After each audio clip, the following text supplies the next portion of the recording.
Bien, nos vamos incorporando de nuevo. Bien. Eh, vamos a seguir reflexionando en torno a estas dos categorías de análisis sociológico, que son los entornos construidos y la desigualdad. Entonces, vean, el problema de la violencia de género implica un entorno construido y también configura una desigualdad social más de las numerosas desigualdades existentes en las sociedades como la salvadoreña. Y es un entorno construido porque se da en un lugar y se da en un tiempo cotidiano. Hay condiciones materiales de existencia, pero también condiciones subjetivas o incluso espirituales que también son las que se ponen en interrelación con otras personas y que construyen ese entorno adverso, que es el de la violencia de género. Durante el receso me hicieron 2 consultas en WhatsApp y que considero que deben ser, son dignas de ser comentadas. Una de ellas está vinculada a si los hombres también sufren violencia de género. Claro, también. Existe violencia de género con respecto a los hombres también. Solo que el caso de los salvadoreños no es un caso, no es un caso que podamos decir, bueno, la violencia de género se da en contra de los hombres. No podemos hacer esa, digamos, esa aseveración en el sentido de que no son los hombres en El Salvador el grupo etario que más sufre violencia de género, sino que son las mujeres.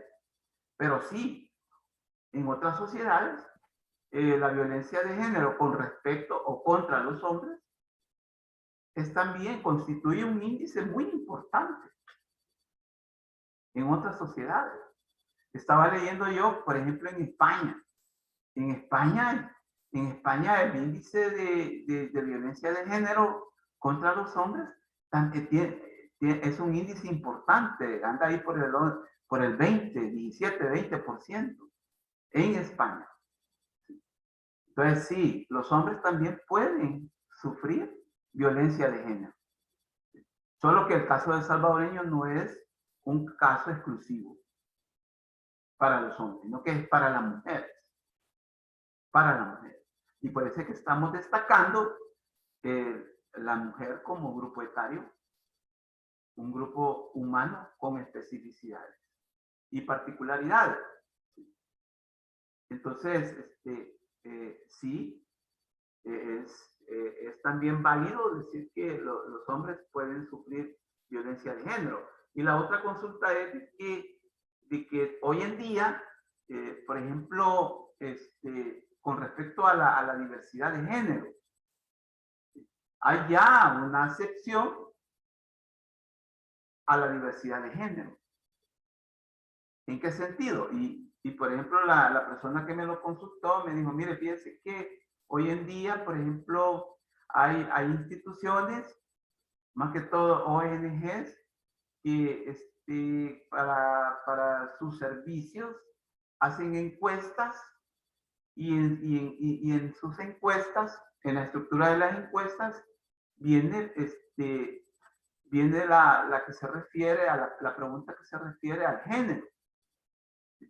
Y entonces la pregunta obviamente es a qué género pertenece. ¿Verdad? Y entonces ponen los tradicionales que son masculino, femenino, pero también ponen otro, que es otros. Ponen otros. Entonces ahí ya se está refiriendo pues a que hay una presunción de la existencia de una diversidad de género. Entonces, pero ese, ya se empieza ya se empieza a aplicar en muchas instituciones. No así, por ejemplo, en las instituciones de Estado en El Salvador. Yo no veo, yo no he visto eso. Pero sí hay instituciones que sí. Así que valga ese comentario que estamos haciendo sobre esas dos consultas. Gracias. Les agradezco mucho esas consultas porque están bien atinadas. No sé si ustedes ahorita podrían hacerme alguna consulta también en torno a lo que estamos hablando, en torno a lo que estamos reflexionando, o algún comentario. ¿Sí? No sé si tienen algún comentario ustedes. Irwin, ¿qué nos podrías decir vos sobre lo que estamos hablando? Irwin Pérez. Buenas tardes, Lick. Buenas tardes. No, hacer un comentario que me ha parecido bien el tema, porque es algo que en sí nos está alimentando la mente y nos está viendo ver la situación de otra manera, más realista. A mí me ha parecido bien. Ok, gracias. ¿Cómo? Gracias, no, pero sigue. No, sí, sobre el tema, hay en ocasiones que sí me desvía un poquito porque como me toca a veces por la distracción, ¿verdad? Que me hablan, me salgo del cuarto y regreso y así, pero igual voy leyendo lo que aparece en las diapositivas y me ha parecido muy bien todo. Okay, hasta el momento sí, claro, está claro todo. Claro, o sea, y yo creo que el ánimo es de que también ustedes les vaya quedando claro algunos conceptos, algunas categorías, género, por ejemplo, género, entornos construidos, desigualdad. Y vamos a ver no sé, Gabriela, ¿qué nos podrías comentar al respecto? Buenas tardes. Buenas tardes, Gabriela. Hablando de la diversidad de género que usted comentaba, se me hizo algo bastante curioso de que yo una vez escuché diciendo a una persona de que en otros países no había tanta violencia porque no habían personas homosexuales. Y era un país de Europa. Hacía referencia creo que a Francia, algo así. Y lo escuché en un centro comercial, pero se me hizo bastante curioso ahorita que usted lo menciona, el hecho de que creo que Francia fue en 2013 o 2016, algo así, hicieron el matrimonio igualitario y aceptación de las personas de la comunidad LGBT, etcétera. Entonces, ya no es parte solamente de la diversidad de género, sino que nosotros, nuestra cultura nos lleva a eso. Porque que una persona tenga una diversidad de género, que le guste personas de su mismo sexo, no quiere decir que a esas personas le vamos, son víctimas, claro, más probabilidades, son personas más vulnerables. Pero no significa que nosotros por eso vamos a violentar a una persona o que por eso nosotros tenemos el permiso de hacerlo, por decirlo así. Entonces, a lo que voy ahorita es de que ya está, como usted decía, en nuestra cultura, en nosotros, en El Salvador, como cultura machista, de llevar esos temas a otros extremos como la violencia o la desigualdad, ¿verdad? Y que excluyen o marginan a muchos tipos de personas, ¿verdad? Entonces, eso se me hace bastante interesante ahorita que usted lo mencionaba. Al igual de que, claro, mis papás ven noticias, ¿verdad? En las noches. Y cuando estábamos en pandemia, era increíble cómo salían los casos de violencia aquí en El Salvador y que más que todo, bueno, era para jóvenes. Y actualmente creo yo que era para jóvenes y mujeres, decía, pero es lo que podemos ver de que muchas veces nosotros vemos en propagandas políticas o cosas así de que está bien la violencia, que todo está normal, que no hay problema, pero yo en mis redes sociales hubo un tiempo hace poco de que veía personas desaparecidas por todos lados y de que muchos de los que desaparecieron ya los encontraron muertos. El caso de los chicos de Quesalte, de Nuevo No, de Santa Tecla. Exacto, de la colonia Quesalte en Santa Tecla. Ajá. Y así muchos casos, entonces todo va bastante enlazado a lo que estamos hablando ahorita, ¿verdad? De la violencia. Correcto. Muchas gracias, Gabriela, por tu opinión, por tu comentario. ¿Alguien más? No sé. A mí me llama la atención de que algo tenemos que decir sobre el problema. Y eso es bueno, eso es necesario. Eso es necesario porque, como les dije, hace un par de semanas, creo que fue, hace un par de clases, que la violencia es como el gas. Odia los espacios vacíos. Entonces, como odia los espacios vacíos, uno no puede decir, no, ya a mí no me va a suceder. Porque yo aquí, allá, aquí, etc. Y entonces no va a llegar a mi casa, no va a llegar a mi comunidad, no va a llegar a mi colonia, no va a llegar a mi pasaje. Y en realidad eso es, digamos, absurdo. En una sociedad violenta como la nuestra, que digamos que vamos a estar apartados del fenómeno o del problema como una burbuja. Más si nos tenemos que relacionar, tenemos a través del trabajo, ¿sí? A través de otras relaciones que nosotros entablamos en otros espacios, por ejemplo la iglesia, la universidad, o el mismo, la misma comunidad, la misma colonia. Y entonces, ese es otro asunto que no podemos decir que somos indiferentes, porque la indiferencia quizás es la forma más absurda de ver el problema o de enfrentar el problema. Porque precisamente por andar de indiferentes vamos a caer, nos puede llegar a tocar la puerta o como les dije en su oportunidad, usted le puede tirar de trancazo, pero se le puede meter por las ventanas, ¿sí? La violencia. Entonces, vean, no podemos estar exentos.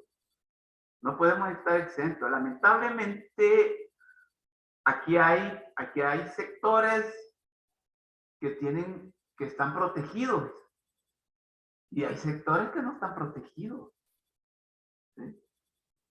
Y entonces, indudablemente, los que están protegidos, que viven en murallas, detrás de murallas, que sus colonias exclusivas son amuralladas, hay casetas de seguridad, en todas las calles hay cámaras de seguridad, etcétera, etcétera. Y entonces, esos son, mire, si usted oye hablar a alguien, seguramente es alguien que vive en esas condiciones. Pero la mayoría de la población en este país es vulnerable a la violencia. Vivimos inseguros. Si no, veamos pues cómo ese fenómeno de los desaparecidos, de los desaparecimientos forzados, está ocurriendo en una forma espantosa, ¿sí? En nuestro país. Diariamente. No hay homicidios, pero están habiendo más desaparecidos. Y resulta que no aparecen. Y si aparecen, aparecen muertos. Entonces, como les dije yo, estamos jugando pues con las figuras o con los hechos. Y resulta que así parece ser la cosa, ¿sí? No hay homicidios, pero escondemos. Estoy hablando por los encargados de los planes de seguridad, se llenan la boca diciendo que no hay ya el índice de homicidios ha bajado considerablemente, 4 dice. Aunque yo ahora en una sola noticia leí 3 que habían habido y eran como a las 10 de la mañana. Prácticamente el día comenzaba. 3 homicidios. Bien, entonces, de nuevo agradezco lo de las opiniones. Sé que no es un tema que nosotros estemos exentos de no decir nada, porque sería también algo muy, digamos, muy preocupante, ¿verdad? Que no tengamos nada que decir, ¿verdad? Entonces, qué bueno y que nos preocupe. Desde ya, pues, yo les sugiero que un legado de la asignatura sea que nos demos cuenta de lo que pasa en El Salvador a través de las noticias. Vean las noticias, lean las noticias, oigan las noticias. Con sentido crítico, sí, claro, con sentido crítico, pero también desen cuenta de lo que ocurre. Por favor. Bien, entonces, vemos pues que a las desigualdades sociales les corresponden entornos construidos y narrativas existenciales. Entonces, ¿qué quiere decir esto? Vaya, aquí los que sufren violencia de género, en este caso las mujeres, ya escudriñando los casos, ya escudriñando las realidades de sus problemas de violencia de género, vamos a encontrar entornos construidos proclives a que haya esa violencia de género. ¿Sí? Si usted se pone a platicar con alguien que está siendo víctima de la violencia de género, seguramente le va a hablar de un entorno construido que también corresponde en términos materiales, en términos objetivos, en términos subjetivos, a que haya violencia de género. Pero también narrativas existenciales. ¿Qué es esto de la narrativa existencial? Bueno, en primer lugar, por ejemplo, Irwin, Gabriela, ustedes expresaron una narrativa. Todo lo que ustedes dijeron con respecto al problema constituyen una narrativa propia de ustedes. Porque vinculan, ojo, su persona con la relación, con la realidad. De la relación con la realidad. Entonces, eso es una narrativa. Cómo piensa, cómo siente y cómo actúa frente a un problema. Entonces, eso se traduce en una narrativa existencial. ¿Sí? Entonces, también vamos a encontrar pues, que las personas, en este caso las mujeres, que sufren violencia de género, ¿sí?, configuran narrativas existenciales que corresponden a esa situación. Ojo, por ejemplo, no trabajo, paso en la casa, ¿sí?, cuidando a los niños, hago la limpieza, lavo, etcétera, etcétera. Dependo totalmente de él, de mi esposo, de mi compañero de vida. ¿Sí? O esto puede ocurrir también en un noviazgo también. El novio también sobreponiéndose sobre la novia. También. Y por ejemplo, las narrativas existenciales, bien celoso, bien posesivo, me ve el celular cada vez que llega a la casa, me agarra el celular y empieza a ver las redes, a quién, con quién, o el WhatsApp, ¿verdad? Etcétera. Sí. Gabriela, tú mencionaste una figura también muy controversial en sociedades como la nuestra, y hablaste del matrimonio igualitario. El matrimonio igualitario es digamos, es un nivel Me refiero a su aprobación social. A eso me voy a referir. Es un nivel en el cual la tolerancia a la diversidad de género, ¿sí?, lo explica. Eso explica que hay una tolerancia a la diversidad de género. El que se apruebe socialmente el matrimonio igualitario. Entonces hay una tolerancia. Entonces, cuando en una sociedad se convierte en un verdadero tabú. ¿Qué es un tabú? Sí, un tabú es un aspecto de la vida que es prohibidísimo hablar de él. Sí, que está vedado. Sí, en la familia, en los puestos de trabajo, en la escuela, en la universidad. Cero. Cero tolerancia al tema. Eso se llama tabú. Entonces, lamentablemente, en las sociedades como la salvadoreña hay muchos tabúes. Hay muchos tabúes. Entonces, por ejemplo, hoy por hoy el matrimonio igualitario en El Salvador es motivo de pleito, de discusiones, de intolerancia. Intolerancia. Entonces, está bien complicada la situación que estamos viviendo. Bien. Entonces, esos entornos construidos y esas narrativas existenciales que corresponden a la violencia de género configuran realidades reveladoras. A tal grado que podemos decir lo siguiente: los seres humanos, a diferencia de los demás seres vivos, comparten espacios y tiempos durante toda su vida, lo que le atribuyen un pensar, sentir y actuar que le dan sentido a sus vidas, acordes a dichas dimensiones existenciales y que van marcando el cómo satisfacen sus necesidades objetivas y subjetivas.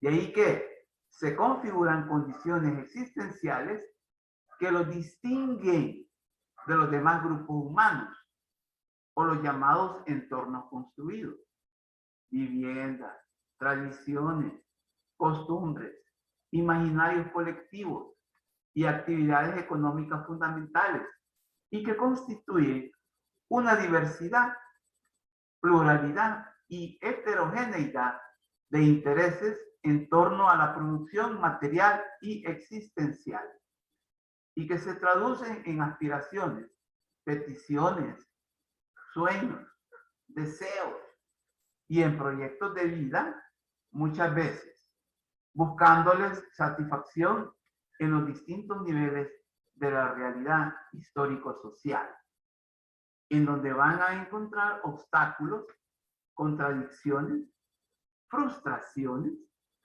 y que van postergando a corto, mediano y largo plazo el pliego de realizaciones propuestas para la vida individual y colectiva. Es así que vamos a registrar formas, modos y estilos del cómo se experimenta el mundo. Y los correspondientes relatos, testimonios que cuentan y hablan las personas desde sus vidas y las vidas de otros, lo que en sociología le llamamos narrativas existenciales. Resulta que las narrativas existenciales son también una complejidad, una complejidad de aspectos vivenciales y existenciales de los seres humanos. Las narrativas existenciales. Fíjense que en las narrativas existenciales nosotros podemos expresar los temores, miedos, ¿sí?, sufrimientos, sueños, deseos también. Podemos expresar también aspiraciones. Ustedes que son estudiantes de mercadotecnia manejan una narrativa acorde, por ejemplo, a lo que están estudiando. Que es la licenciatura en mercadotecnia. Todos y todas tienen una narrativa existencial. Ustedes, en correspondencia a lo que ustedes están haciendo, están sintiendo y están actuando también. Existe. Entonces, ¿por qué? Porque ahí ustedes también manifiestan todo eso. Lo bueno y lo malo. ¿Sí? Acuérdense que lo humano así es. Ya lo dice Eduardo Galeano en su documento, somos hijos de los días, dice él.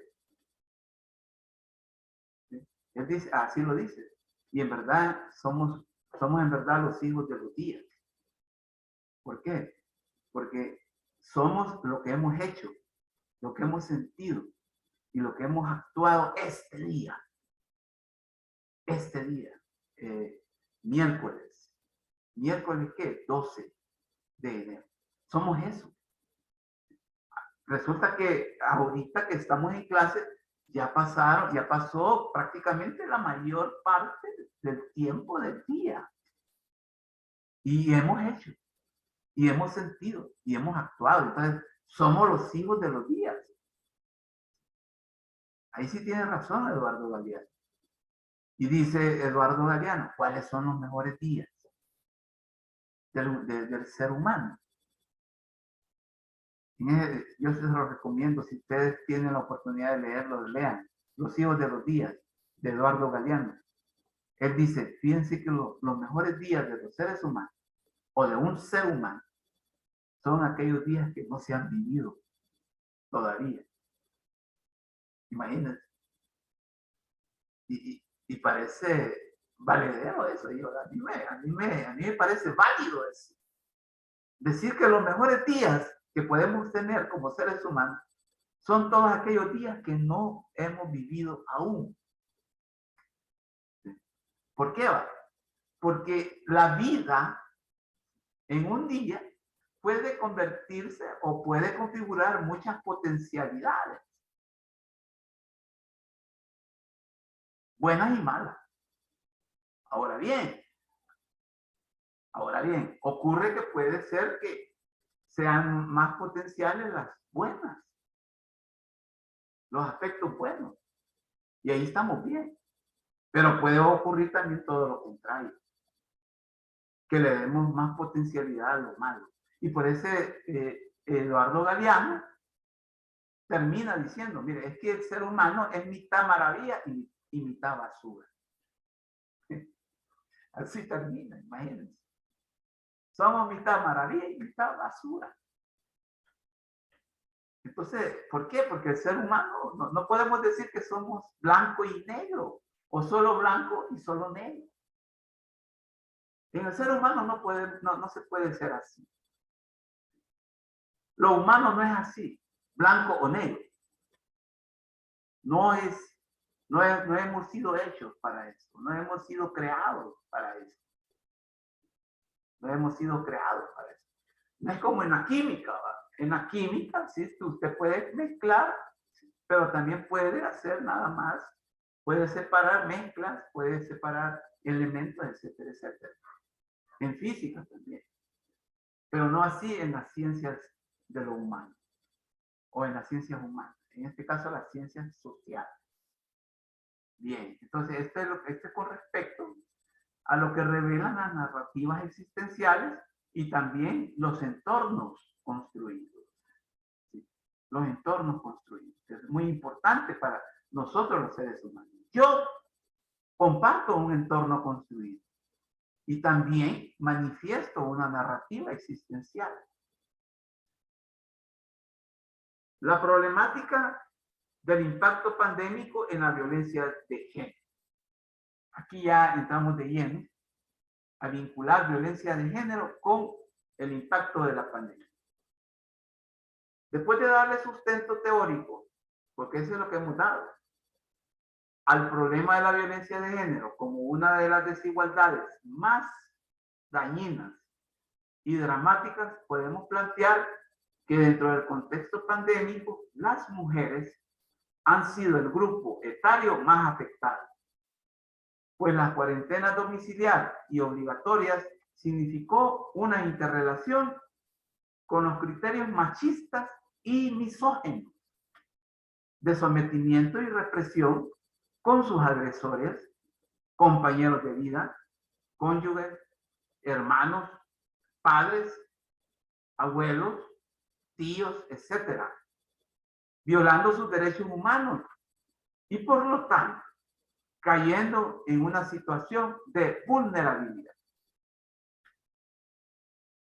¿Puede alguien desmentir esto? Me atrevo a decir que no. Esto fue y sigue siendo una realidad cotidiana en nuestra sociedad. Y no solo en la cuarentena domiciliar obligatoria. El sometimiento y abuso sexual, físico, psicológico, verbal y moral se tradujo en un entorno construido caótico y difícil de convivir a contracorriente con los criterios machistas y dominantes, los estereotipos preconcebidos, los prejuicios de una cultura ultra conservadora que le dan una connotación natural a una relación lacerante y absurda, configurando contextos aceptados y tolerados dentro de la familia, el barrio, la colonia, mesón, iglesia, lugares de trabajo y autoridades. Llámense esta policía, procuraduría, fiscalía, que se supone defienden los derechos humanos de las mujeres. Esto es terrible, lo que acabamos de enfatizar y señalar. Mire, a mí me llama mucho la atención lo siguiente, que la violencia de tanto que prevalece, de tanto que constituye una preeminencia en nuestras relaciones, se va volviendo normal. Y eso es terrible, eso es preocupante. Que las relaciones violentas se vuelvan normales. Algo que es, desde todo punto de vista, ético. ¿Sí? Ético. Anormal. Desde todo punto psicológico, es anormal. Desde todo punto de vista sociológico, es anormal también. Y también desde todo punto de vista espiritual, también es anormal. Es anormal. Pero hemos llegado a tal grado que hemos normalizado, ojo, hemos normalizado las relaciones violentas. Hemos normalizado la violencia.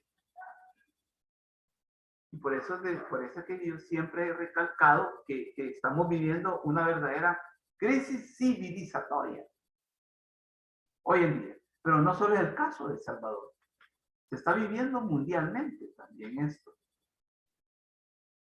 Entonces, si no empezamos como a empezar a reconstruir el tejido.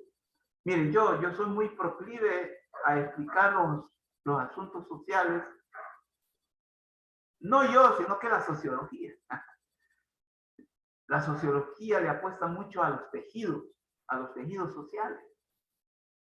Porque en la medida que nosotros construimos en una forma benigna, si usted quiere, en una forma novedosa, buena, humana, los tejidos sociales, vamos a ir evitando que aparezcan problemas de la violencia, por ejemplo. O que las desigualdades se presenten como cosas cotidianas. Entonces, la violencia lacera los tejidos sociales, como la familia, el trabajo, la educación, la salud, no digamos, la política también, porque acordémonos que también hay violencia política en este país. La está viendo, usted lee las redes sociales y miran cómo se comporta, por ejemplo, la Asamblea Legislativa, lo que hablan los diputados, cómo hablan y lo que hablan. Hay violencia política también. Por otra parte, producto del impacto pandémico, las mujeres perdieron sus empleos formales e informales. Contrajeron embarazos no deseados, producto de violaciones sexuales de compañeros de vida, cónyuges, familiares, agravando su situación económica por falta de ingresos, su situación de salud y la autoestima que les pondera la dignidad como persona sujeta de y con derecho. Este es otro problema también. Una consecuencia inmediata, los embarazos no deseados. Hay un dato fuerte, que después de la pandemia han habido 14,000 embarazos. Después de la cuarentena, ¿sí? Después de la cuarentena domiciliar obligatoria, 14,000 embarazos en adolescentes, mujeres jóvenes. Pues. Eso es terrible, ese es un dato fuerte. Y agresiones sexuales también, un dato también fuerte. Entonces vean, la problemática de la violencia de género vinculada con el impacto de la pandemia ha sido una relación en la cual pues podemos nosotros verificar de que la desigualdad llamada violencia de género se agravó, se complicó, se complejizó. Vulnerabilidades agravadas y visibilizadas. Porque ese es otro problema con la violencia de género. Hay un buen porcentaje que se invisibiliza.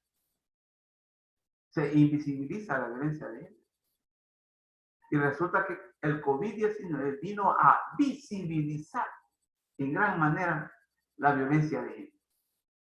En el contexto de los sucesos y abusos infligidos, estudios hechos a pocos meses del aparecimiento de la pandemia y que en el momento actual adquieren todavía vigencia, plantean que la situación de vulnerabilidad va a perdurar durante mucho tiempo si no se emprenden medidas urgentes dentro de las afectaciones que han incidido grandemente en las condiciones de vida. Y estas afectaciones se identifican. 1. Aumento de la espiral de la violencia intrafamiliar por la convivencia prolongada durante las cuarentenas y la precariedad de vida adquirida a un año de resistir o padecer la pandemia. O a más de un año. Ya tenemos más de un año. 2 casos. Otra condición que hay que señalar es el déficit de acceso a los servicios de salud y en concreto sexual y reproductiva, ya sea por haber quedado desempleadas o por la reducción de los servicios por la emergencia pandémica. Este es otro problema, que las mujeres al quedarse sin empleo, ya sea formal o informal, han quedado también sin protección en salud, en educación, etc. Entonces han quedado en una situación de vulnerabilidad bien complicada. Bien, vamos a llegar hasta aquí y seguimos el día de mañana, ¿de acuerdo? Liz, yo tengo una pregunta antes de que termine el tiempo. ¿Verdad que siempre va a ser el viernes el parcial? Sí, el final es el viernes. Bueno, bueno. Con eso. Tómenlo en cuenta. Adiós. Bueno, es que como no sabía, Lynn. Adiós. Bueno, el viernes es el parcial final. Gracias, feliz día.